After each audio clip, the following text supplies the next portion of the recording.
The vaccine project, dehumanization move. While Africans have their attention on China, they are secretly going ahead to use us as guinea pigs. Our traitors politicians are sold their soul to the devil. Why are Nigerians targeted for depopulations? Why are they taking vaccine to Africa when the most affected populations are the albinoid race? Why did the House of Representatives allow a speaker such as Mr. Femi Gbajabiamila to pass a fascist bill of forced vaccination? Bill Gates vaccination plan for melanin people on the Nigerian population. Mr. Femi Gbadamiamila is not a fit person for the honorable post as the Speaker of the House of Representatives in Nigeria, having been previously convicted and sentenced to fraud and dishonesty by the Supreme Court of the state of Georgia in America. Is he the handler and traitor they planted to disorganize and operate from within the realms of power in Nigeria? Is he one of the politicians that is sabotaging our efforts? Please listen to Gaddafi and begin to connect the puzzle. المصل بتاع المرض ينتشر زي الانفلونزا بتاعت الخنازير، ان شاء الله تجيكم الانفلونزا بتاعت الاسماك في المستقبل. على اي حال انك المصانع تشتغل بتاعت المخابرات هذه اذا كانت هي تباع بثمن غالي معناها تجاره، يصنعوا فيروس وينشروه في العالم باش الشركات الراسماليه تحصل اموال ببيع الاموال. عيب، هذا حرام عليكم. الامصال لا تباع، الدواء لا يباع. اقروا الكتاب الاخضر لا يسمح ببيع الدواء. الدواء لا يباع. اعلنوا قولوا الدواء مجاني. الامصال مجانيه، مش حتنتشر الفيروسات لان يخلطوا فيها باش يعملوا امصال وباش تكسب منها الشركات الراسماليه. هذه معالجه خطا. اعلنوا الادويه لا تباع مجانيه، واذا كانت حتى فيروسات حقيقيه يجب لا الامصال لا نبيع الامصال، يجب نعطيها بلاش. العالم يبذل جهد ويصنع هذه الامصال لينقذ نفسه.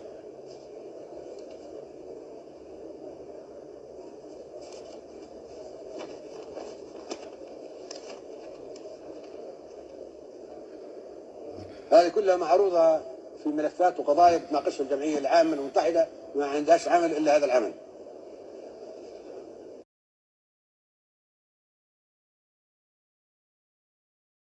The final solution, which is a year to 2 years off, is the vaccine. The only thing that will really allow life as we once knew it to resume is a vaccine.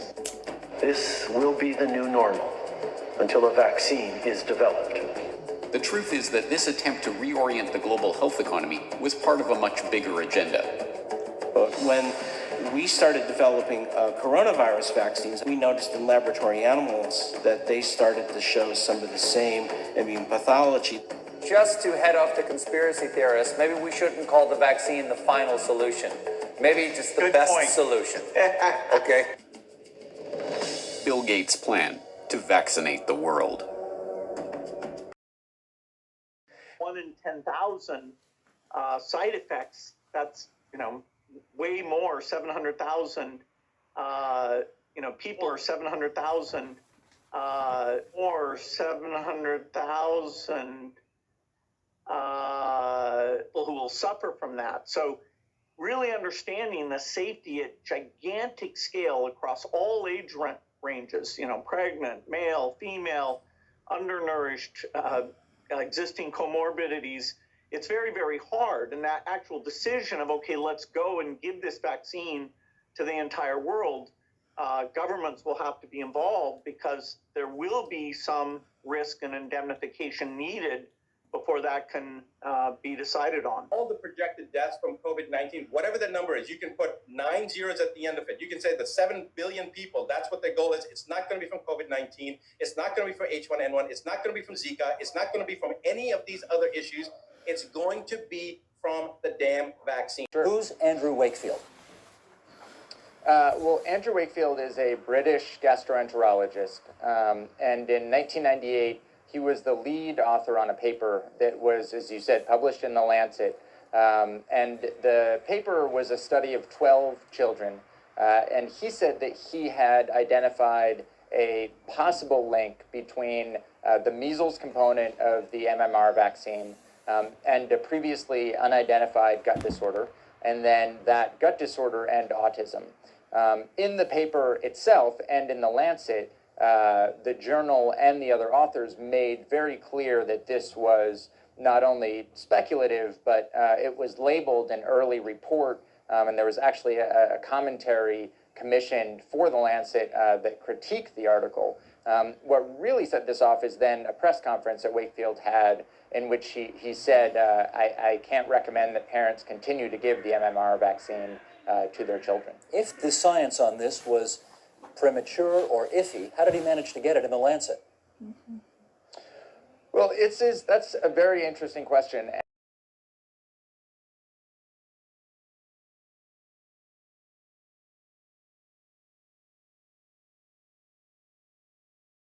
Who is Bill Gates? A software developer? A businessman? A philanthropist? A global health expert? This question, once merely academic, is becoming a very real question for those who are beginning to realize that Gates' unimaginable wealth has been used to gain control over every corner of the fields of public health, medical research, and vaccine development. And now that we are presented with the very problem that Gates has been talking about for years, we will soon find that this software developer with no medical training is going to leverage that wealth into control over the fates of billions of people.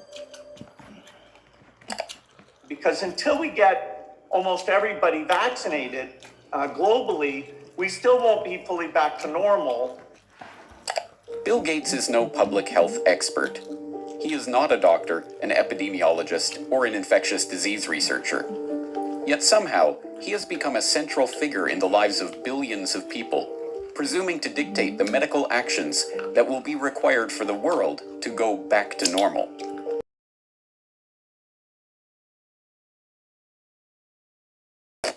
Police and security guards in Belgium were caught flat-footed today by a cowardly sneak attack on one of the world's wealthiest men. The target was Microsoft chairman Bill Gates, arriving for a meeting with community leaders. Watch what happens when a team of hitmen meet him first with a pie in the face.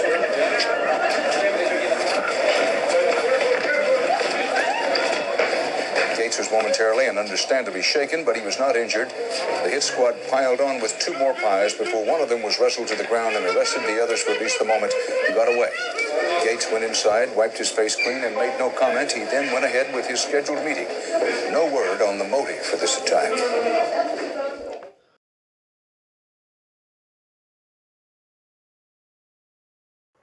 The process by which this reinvention of Gates's public image took place is not mysterious. It's the same process by which every billionaire has revived their public image since John D. Rockefeller hired Ivy Ledbetter Lee to transform him from the head of the Standard Oil Hydra into the kind old man handing out dimes to strangers.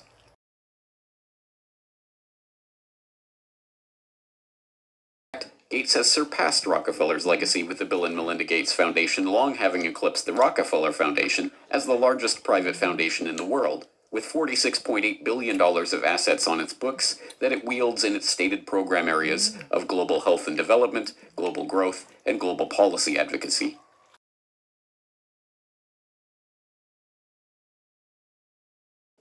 Gates funds The Guardian's global development website. Gates funds NPR's global health coverage. Gates funds the Our World in Data website that is tracking the latest statistics and research on the coronavirus pandemic.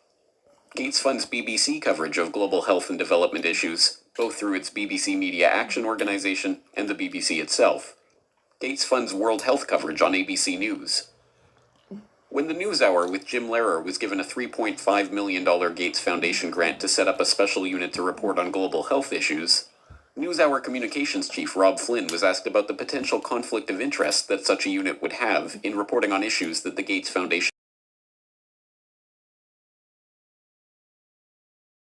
Examples go on and on. The Bill and Melinda Gates Foundation's fingerprints can be seen on every major global health initiative of the past 2 decades. And beyond the flashy multi-billion-dollar global partnerships, the foundation is behind hundreds of smaller country and region-specific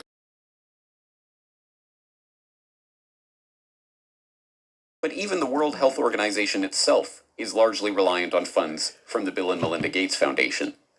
The WHO's most recent donor report shows that the Bill and Melinda Gates Foundation is the organization's second largest donor behind the United States government.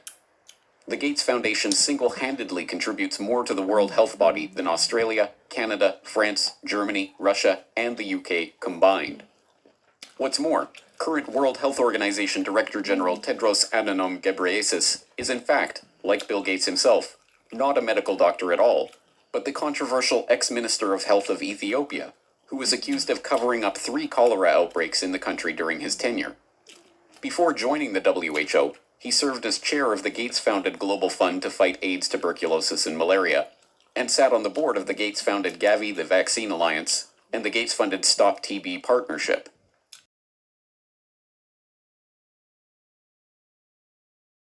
The Bill and Melinda Gates Foundation Trust manages the endowment assets.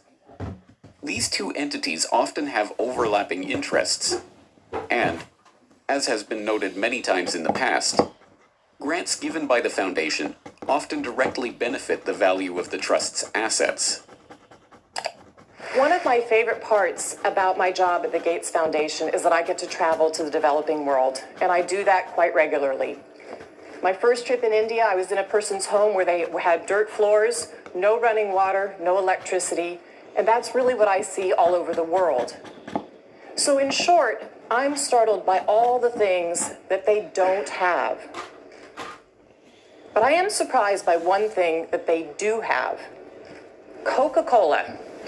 Coke is everywhere. In fact, when I travel in the developing world, Coke feels ubiquitous. And so when I come back from these trips and I'm thinking about development and I'm flying home and I'm thinking, well, we're trying to deliver condoms to people or vaccinations, you know, Coke's success kind of stops and makes you wonder, how is it that they can get Coke to these far-flung places?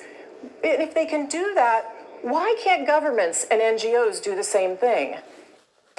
And the charity of Microsoft founder Bill Gates and his wife Melinda is under criticism following the disclosure. It substantially increased its holdings in the agribusiness giant Monsanto to over $23 million. Critics say the investment in Monsanto contradicts the Bill and Melinda Gates Foundation's stated commitment to helping farmers and sustainable development in Africa. The study from the pressure group Global Justice Now paints a picture of the Gates Foundation partly as an expression of corporate America's desire to profit from Africa, and partly a damning critique of its effects.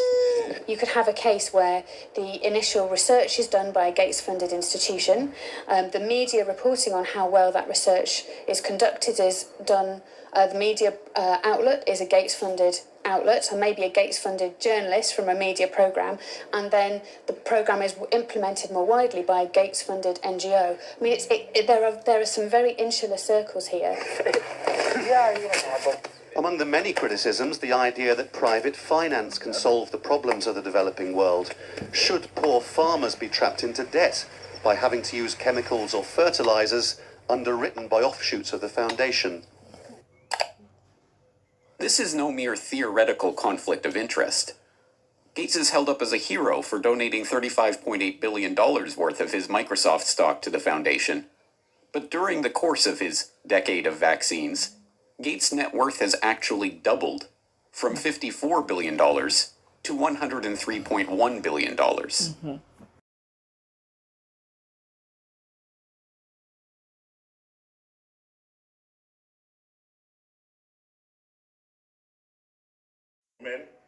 I'm here to address you once again in the course of our nation's history. I'm here to talk about a bill that has been proposed in the House of Representatives by the Speaker of the House of Representatives, Femi Amina. And the bill is titled Control of Infectious Disease Bill 2020. I want to start by saying this bill is not a holy bill. This bill is satanic. This bill is not Nigeria friendly. This bill is an importation of colonial mentality. This bill can as well be christened the Bill Gates bill. The bill I've gone through and I've seen that Section 19, Section 30, and Section 46 of the bill completely contravened the provisions of the Constitution of the Federal Republic of Nigeria. It contravened Section 34. It contravened Section 35 of the Constitution. It's contravened not only the section that talks about the dignity of man, it also talks about the section that talks about our fundamental human rights, chapter 4.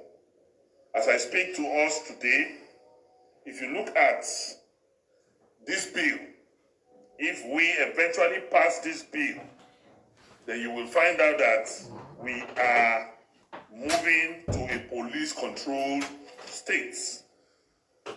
And if we can remember, Section 1(3) of the Constitution says any law that is not in compliance with the provision of the Constitution of the Federal Republic of Nigeria or is in conflict with the Constitution of the Federal Republic of Nigeria to the level of inconsistency shall be null and void.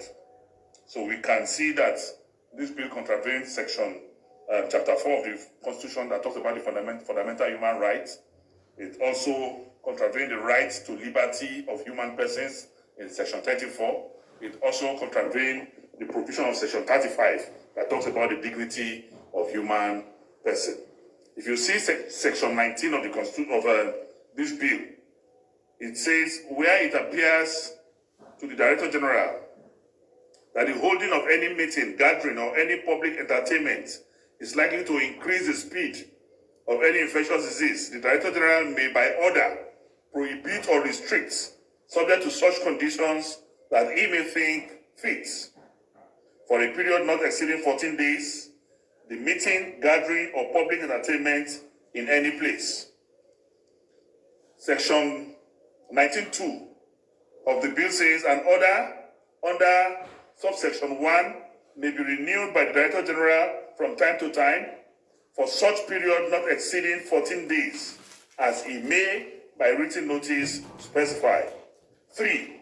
Any person who holds is present at or has been taking part in any meeting, gathering, or public entertainment in contravention of an order by the Director General under subsection 1 shall be guilty of an offense. 4. A health officer or a police officer may take any action that is necessary to give effect to an order under subsection 1. Any person who is aggrieved by any order of the Director General under subsection 1 may, within 7 days from the date of the order, appeal to the minister whose decision shall be final. Notwithstanding that any appeal under subsection 4 is pending, an order made by Director General under subsection 1 shall take effect from the date specified by the Director unless the Minister otherwise directs. Then Section 30 of this bill reads thus. 1. Every person on an international voyage, whether leaving or arriving in Nigeria, shall A. have undergone vaccination or any other prophylaxis against all or any of the diseases as may be prescribed. B. And produce valid international certificates of vaccination or any order to any port health officer. Notwithstanding subsection 1B, a port health officer may require such person to undergo vaccination or other prophylaxis and may subject him to isolation or surveillance for such a period as the port health officer deems fit. 3. The port health officer may, in his discretion, return any person not being a citizen of Nigeria who arrives in Nigeria in contravention of subsection 1 to his place of origin on embarkation at the expense of the owner or agent of the vessel by which the person arrived in Nigeria. 4. The owner, master, or agent of any vessel shall ensure compliance with subsection 1 in respect of any person or board his vessel. Then we have section 46. Section 46 reads thus, 46(1). The parent or guardian of every child in Nigeria shall ensure that the child is vaccinated against the disease set out in the fourth schedule. That the registrar of birth and death shall immediately after the registration of the birth of a child issue the parent or guardian of the child a notice requiring the child to be vaccinated against the diseases to which this section applies. So what we have seen from this bill altogether is forceful vaccination using the instruments of the police to make sure that against individuals' will or wish, you are being vaccinated. And we say no to such a devilish bill. We say no to such satanic bills, and it will not stand. We will fight this bill with the last drop of our blood.